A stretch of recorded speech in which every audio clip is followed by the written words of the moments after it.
Hello, my name is Emily Gray, and I chose to do my speech on the Impressionism movement of art. And I'm going to start off by talking about the Impressionist school. And in our text, the Impressionist school is defined as the famous school of art that flourished between 1870 and 1905, especially in France. The Impressionist approach to painting was dominated by a concentration on the impression light made on the surface of things. Although it was frowned upon, some women actually did pursue degrees in art at this time and became actually pretty famous in the Impressionist world. And that's a little bit of also what I'm going to focus on today, some of the women Impressionist painters and their styles of art and painting. The first one I'm going to focus on is Mary Cassatt, and she was born in Pennsylvania to an investment broker and a real estate agent. And her family was very wealthy. They had a high social standing, so she was able to go to more higher her education and in the artwork and learn some more techniques. Her family actually traveled to Europe, and that's where she found a lot of inspiration for her different paintings and such. And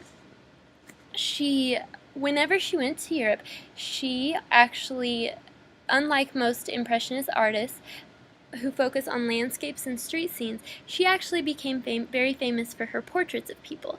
She was especially drawn to women in everyday domestic settings, so especially mothers and children, and many of her pieces of artwork do define that. So that's just something to look for Mary Cassatt. Her painting style continued to evolve away from Impressionism in favor of a simpler, more straightforward approach. And her final exhibition with the Impressionists actually was in 1866, and she actually stopped identifying herself with a particular movement of the school in this year. And her experimentation with a variety of different techniques also led her to some different places. For example, she actually drew some inspiration from a Japanese printmaker and exhibited a series of colorful prints, including women bathing in the Kofur in 1891. So if you want to check those out, be sure to check out the Mary Cassatt paintings. The other artist I focused on was Berthe Morisot, and she was born in France. I'm actually going to touch on some of the style of her work. Her Impressionist work, it's very beautiful paintings.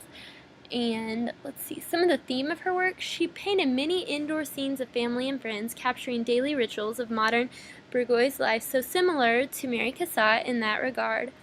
Since it was actually considered improper for respectable women in her 19th century France to be seen on the city streets and cafes, she made sure she was respectful to that and painted the inside mostly.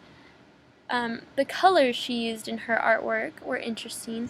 White is the most significant color in most of her paintings, but she actually used a variety of subtle colors, including grays, pastel pinks, and pale blues, to capture the effects of light and to express form, which is key in Impressionist artwork. And her brushwork, actually, we're going to touch on that too. She had very delicate and feathery brushwork, and she applied them freely in many directions, giving her paintings kind of a translucent quality. So they are very pretty to look at.